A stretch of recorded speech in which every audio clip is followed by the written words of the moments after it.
a controversial move for a number of reasons. Could you just tell me, how do Israeli Jews versus Israeli Arabs view this from what you understand? Well, for this is some kind of fulfillment of a dream, because for 2,000 years we dreamed to go back to Zion, actually Jerusalem.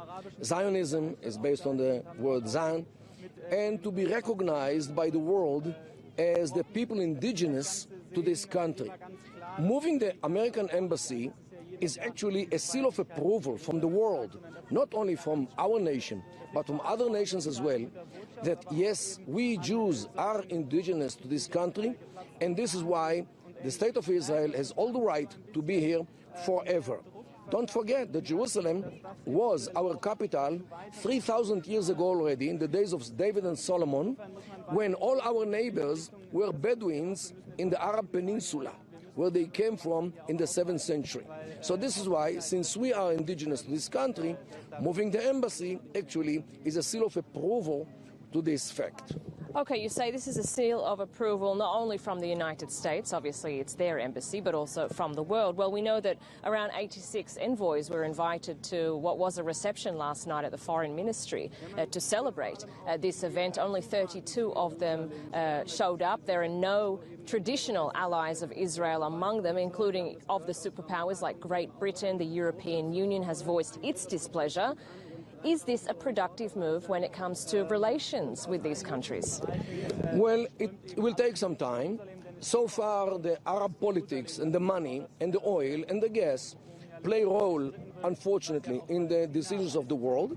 Yet, don't forget that Jerusalem was our capital way before London was the capital of the Brits, way before Paris was the capital of the French, and way before Ankara was the capital of the Turks.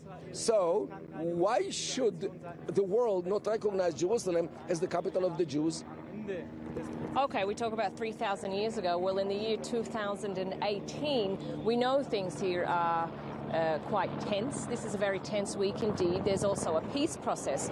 So don't you sympathize with people who say there is a larger issue here? It's not just about recognizing Jerusalem as Israel's capital. There's a peace process that needs to be recognized and revived. Well, as you know, peace in the Middle East is given not to somebody who seeks peace and begs for peace and licks others' shoes in order to get some peace. Peace in the Middle East is given only to a country which is viewed as invincible. Only that country gets peace, because its neighbors lives it alone. When all the embassies, the Turkish as well, will be moved to Jerusalem, our neighbors will understand that the war against us is actually finished and they lost it. That will be the time for peace. This is why moving all the embassies, the Turkish included, will be a great contribution for peace in the Middle East.